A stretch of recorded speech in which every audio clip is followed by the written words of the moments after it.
Hello दोस्तों, विचित्र दुनिया में आप सभी का स्वागत है।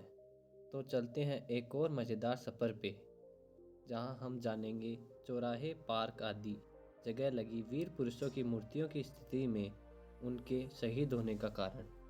हमारे देश में युद्ध भूमि में जिस तरह से राजा महाराजा लड़ाई के दौरान मैदान में उतरते थे, उस दौरान जितनी भूमिका एक राजा की अपनी सैनिकों के प्रति होती थी, उससे कई अधिक उनके रक्षक बने घोड़े की भी होती थी, जो अपनी पूरी जवाबदारी के साथ अपने मालिक की रक्षा करते हुए वीर गति को प्राप्त हो जाते थे। इसलिए आज भी राजा महाराजाओं की प्रतिमा के साथ घोड़ों की भी हमेशा याद किया जाता है। प्रतिमाओं के साथ खड़ी घोड़ों की मूर्ति उनके रक्षक और उनकी वीरता का संदेश देती है।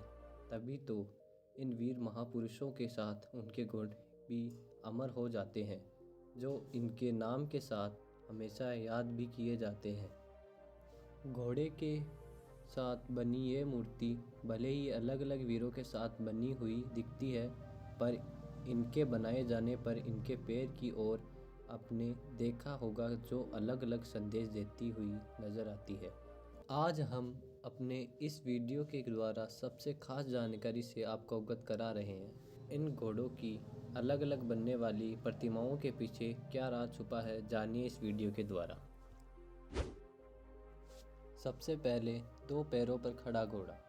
किसी भी वीर प्रतिमा के साथ देखे जाने वाले घोड़े के दो पैर यदि ऊपर की ओर खड़े हुए दिखाई दे तो इसका मतलब होता है उस वीरांगना या वीर पुरुष ने कुछ युद्ध किए हैं और इनकी मृत्यु भी युद्ध के दौरान ही हुई है, जिससे यह वीर पुरुष लड़ते लड़ते शहीद हुआ है। दूसरे नंबर पर है एक पैर को उठाए हुए घोड़ा। यदि घोड़े की प्रतिमा पर बनाया गया एक पैर को ही उठाए हुए घोड़ा खड़ा है, तो इसका मतलब है कि घोड़ा युद्ध के समय काफ़ी जख्मी हुआ था, लेकिन उसकी मृत्यु इलाज के दौरान हुई या फिर युद्ध के दौरान मिले जख्म उसकी मृत्यु का कारण बने। तीसरे नंबर पर है सामान्य रूप से खड़ा घोड़ा।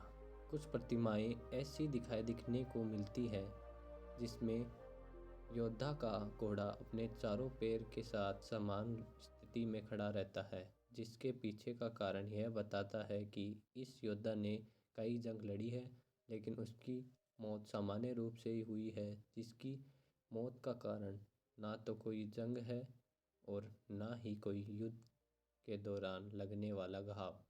ये वीर योद्धा सामान्य स्थिति में मृत्यु को प्राप्त हुआ है।